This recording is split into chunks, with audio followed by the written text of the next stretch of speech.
This brings up a very good point because astrology isn't always the answer. There are specific things that if they are not in place, reading your birth chart and looking at the transits and trying to figure out what you're meant to be doing is not going to help you. One of the main major things that has to be in place and that will stop you from being able to use your astrology in a helpful way is whether or not you have your nervous system regulated. And now, to be fair, you can use your astrology and your birth chart and the transits to help you become regulated. But if you are using astrology and bypassing that step and not becoming regulated, it's not going to help you. So I'm not saying that that's specifically what's going on for you, but that is one of the really important things that you have to keep in mind. The other thing that you have to keep in mind is that if you're not making a product or a service that people actually want and you're not communicating it in a way that people can actually understand why they want it or that they want it, then it's not going to work. So understanding marketing, understanding product positioning, these are all really important things. And again, using astrology can help you figure out what that product positioning should be. But if you don't, on a really baseline level, understand that I need to make something that is actually in demand in order for people to want it, you're going to struggle.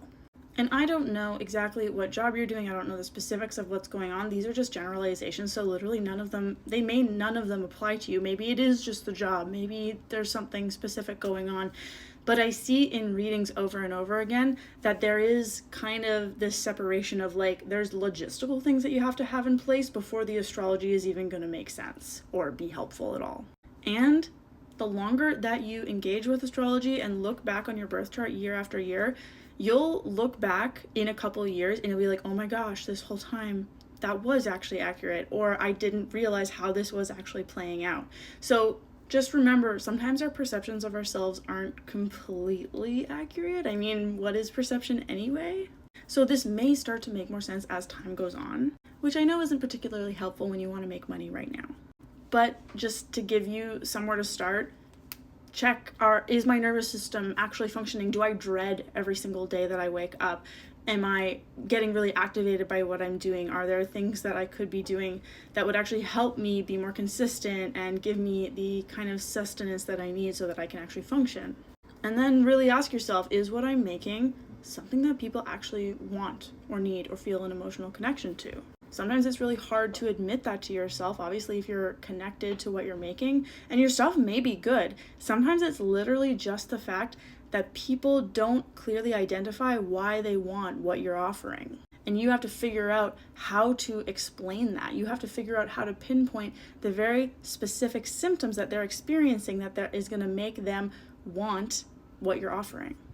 If I told you that I had a medicine for your para-influenza, how would that make you feel? Would you think, oh, I need that?